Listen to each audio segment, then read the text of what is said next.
the question. We can no longer continue to make policy for ourselves, in our country, in our region, in our continent, on the basis of whatever support the Western world or France or the European Union can give us. It will not work. It has not worked, and it will not work. Our responsibility is to charter a path which is about how we can develop our nations ourselves. It is not right for a country like Ghana, 60 years after independence, to still have its health and education budgets being financed on the basis of the generosity and charity of European taxpayers. By now, we should be able to finance our basic needs ourselves. And if we are going to look at the next 60 years as a period of transition, a period whereby we can stand on our own feet, our perspective has not to be what the French taxpayer decides to do with whatever surpluses that they have in France. They're welcome. They're appreciated. Whatever interventions that the French taxpayer through their governments make to us are appreciated. We're not going to lick a gift horse in the mouth. But this continent, with all that has happened, is still today the repository of at least 30% of the most important minerals of the world. It is a continent of vast, arable and fertile lands. It has the youngest population of any of the continents in the world. So it has the energy and the dynamism. We've seen it. These young men who are showing so much resilience and ingenuity in crossing the Sahara, finding ways to go across with rickety boats across the Mediterranean to really, those energies, we want to have those energies working inside our countries. And we're going to have those energies working in our countries if we begin to build systems that tell the young people of our country that their hopes, their opportunity are right here with us. Migration and the movement of people is being presented in a manner which suggests that somehow it's a new phenomenon. There's nothing new about it. It's as old as man, the movement of people. And it has always been linked to the same thing: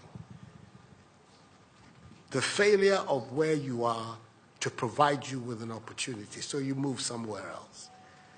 Those of you who are familiar with 19th century European history would know that the biggest wave of immigration in 19th century Europe, the latter part of it, came from Ireland and from Italy.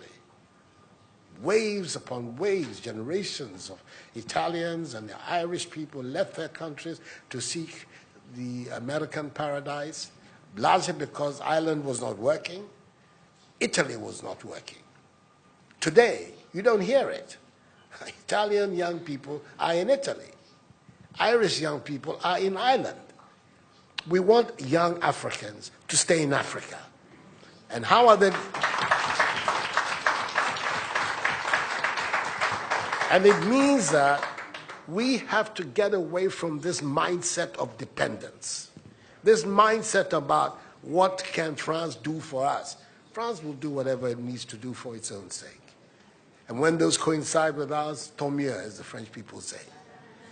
But our main responsibility as leaders, as citizens, is what we need to do to grow our own countries. What are the institutions that work that would allow us to have good governance, to have accountable governance, to make sure that the monies that are placed at the disposal of leaders are used for the interests of the state and not for those of the leaders, to have systems that allow for accountability, that allow for diversity, that allow for people to be able to express themselves and contribute to fashioning the public will and the public interest.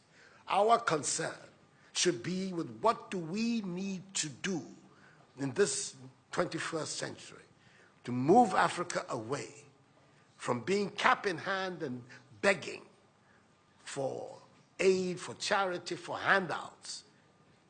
The African continent when you look at its resources, should be giving monies to other places. We have huge wealth on this continent, in our own country of Ghana.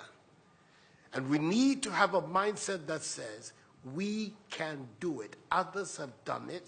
We can also do it. And once we have that mindset, we will see it as a liberating factor for ourselves.